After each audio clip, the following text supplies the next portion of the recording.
Hi everyone, today I've got Hannah with me from The Bridge, which is part of Hospital of God at Greetham, and she's going to tell us a little bit about what they've got going on and the support that they can give to everybody at the moment, particularly during COVID-19 situation.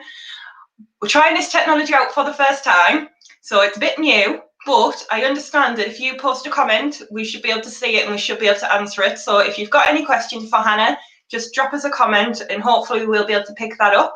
I can see we've got one viewer, so hello. I'm just going to let Hannah start off and tell us a little bit about what they've got going on and what they're up to and what they do. So over to you, Hannah. Hi everyone, I'm Hannah and I work at The Bridge, the Dementia Advisory Service in Hartlepool. We offer advice and support for people living with dementia and their families and friends. Currently, with obviously the restrictions and everything in place, we are running slightly differently. We are offering an appointment system at The Bridge for people wanting to come in for advice and support. We are also offering home visits or just telephone support as well. Normally, we would have a lot of groups and coffee mornings, carers education sessions for families who want to know a little bit more information about a specific topic. We also have a deep group once a month, which is an empowerment group for people living with dementia, and the young onset group for people under the age of 65 who have been diagnosed as well. We also have a sing-along every Thursday at Laurel Gardens, which you don't need to be a good singer to come along to. It's just as long as you're there to have fun and enjoy yourself. Oh, that's good. Brilliant. Anyone who does our family quiz on a Thursday night knows I love a sing-along, but I'm terrible at singing. It's become renowned for it now. So that's brilliant. But like I said, unfortunately, those aren't running at the moment due to the restrictions, but we are looking forward to the day we can start again. All of the advisors at The Bridge are trained as Dementia Friend Champions as well. So we can offer dementia awareness sessions for those wanting to find out a little bit more about dementia and just how it can affect somebody so they can better support them. We've gone into like schools, colleges, and different businesses as well. So, or just families who are wanting to come to The Bridge and we can give them just one-to-ones as well there. Oh, fantastic. And I think that's really about The Bridge sort of summed up. But yeah.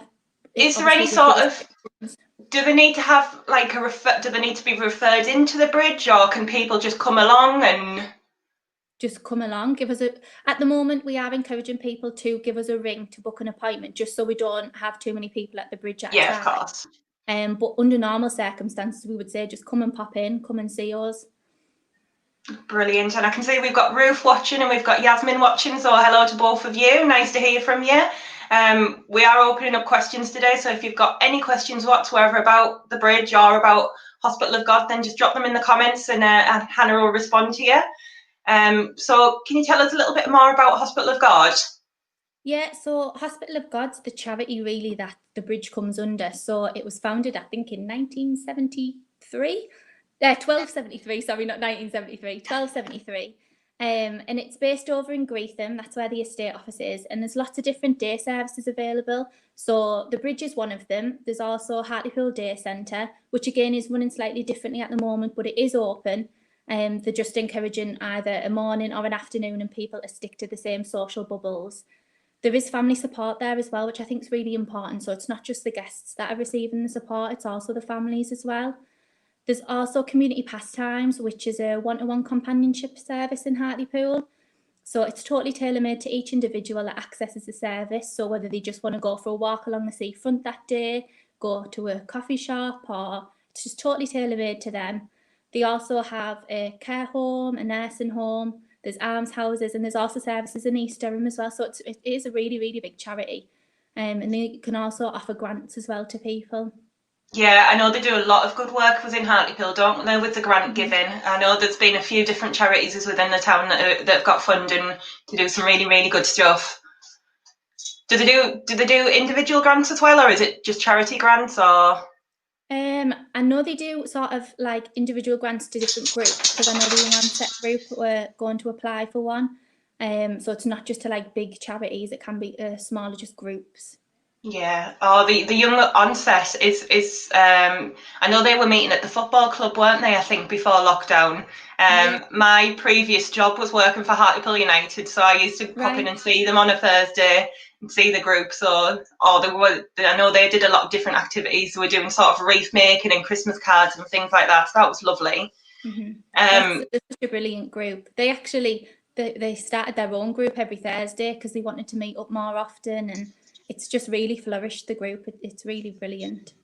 It's so nice to hear that there is things out there, because I can imagine when a family member first gets that diagnosis, just thinking, what the heck do I do now? Where do I go?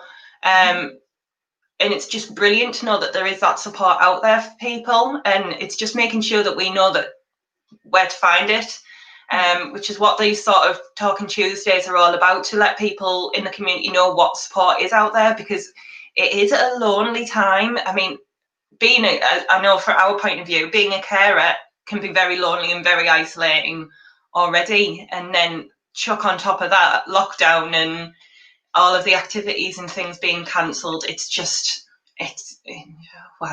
been one heck of a year, hasn't it? It really has. Yeah.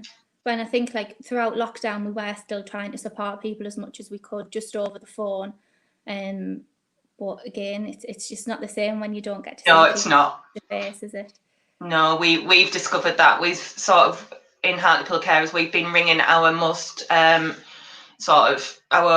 older carers, and then our younger carers, sort of the ones most in need, to try and check in with them. But again, it's not the same talking to people over the phone. But just the fact that you are there for people is amazing. It's wonderful, and there's so many great things out there in Hartlepool, like yourselves and different community groups. It's really, really good to see.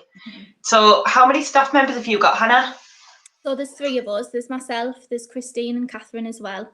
So yeah, we're just, all 3 of us are based here at the bridge. And whereabouts is the bridge, for people who don't know? Yeah, so we're based on Villiers Street in the Gemini Centre. And so we always tell people we're next door to Mary Lambert's, because everyone knows where Mary Lambert's is. Next door to Mary Lambert's. Oh, fantastic. And so sort of, just to clarify what at the moment, so if I suddenly had a family member who had a diagnosis of dementia, when they first get that diagnosis, did sort of the GPs and things, do they refer through to you? Do they sort of give advice and guidance and say that you guys are there, or? The GPs do know about us, so the GPs could definitely let them know. We tend to get most of our referrals from the mental health team. So once they've done all of the physical screening with the GP, they get the diagnosis actually through the mental health team. So it's those that do the post-diagnostic clinics, and we tend to get most of ours through them. So once they've had the diagnosis, they've been able to absorb that information. The mental health team then sort of point them in our direction. But we do get a lot of people who haven't even had a diagnosis yet, and they've just noticed either themselves or a loved one has started to experience some memory problems, so they just pop in for that advice. So we sort of get a mix, really. It's not necessarily everybody who has come to see us has started that journey, and that they've just started noticing little things themselves. That's really good to know, that they don't have to have that firm diagnosis. So what, I know it's going to be different for every person. What sort of things are sort of things to look out for if you're starting to be concerned about a loved one or yourself? What sort of things should you be looking out for? I think obviously the short-term memories, the main thing that prompts people to go and see their GP, but it could be different things. So like speech, saying the wrong word for things, such as calling a dog a horse. Your motor skills, fine motor skills can go. Your depth perception. There's lots of different things, to be honest. And like you said, everybody's so different. But it does tend to be that short-term memory, that when people start to realise where they've misplaced things and they can't remember where they are anymore, and just little things like that, that mostly prompts people to go to their GP. Brilliant. Now, we have got Hannah's contact details rolling along the bottom of the screen there. So if you do want to reach the bridge, the phone number and the email address are there, so you can contact them. They're also on Facebook as well, or at least the Hospital of God is. I don't think the bridge is itself, is it? Or do you have a Facebook page? No, just the Hospital of God. Hospital of God does, but you can contact Hannah on the phone number and the email address that's going along the screen at the moment. So obviously, as you can see, Hannah's lovely, and the other ladies in the office as well are. So if you're not sure at all, just give them a call and they'll point you in the right direction. So after you've got that first diagnosis and we contact you and say, I've had this diagnosis, don't know what to do, what would then sort of be the next step? Well, it depends whether they're still involved with the mental health team, because once somebody's had the diagnosis, sometimes they get invited to something called CST, which is cognitive stimulation therapy, and that's actually held here at the Bridge, but it's the mental health team that deliver it. And it's for 7 weeks, and it's 2 sessions a week, and it's just lots of different stimulating mind activities. So that's sort of the first thing. And they also have the post-diagnostic clinic here at the Bridge as well with the mental health team. And that just lets them answer any questions that they've got. And they introduce us as well at the Bridge. And then obviously we just tell them about our services, and we can keep in regular contact with people. We would normally have a mailing list that goes out every 6 weeks as well to let them know any upcoming events and social activities and things that we have going on. And then, yeah, we just keep in regular contact, because as things progress, you know, they have different questions, or they might go away from a post-diagnostic and think, oh, I wish I'd asked that question. Yeah. You always think of something afterwards, don't you? Yeah, I know, exactly. And do you sort of know anything about numbers of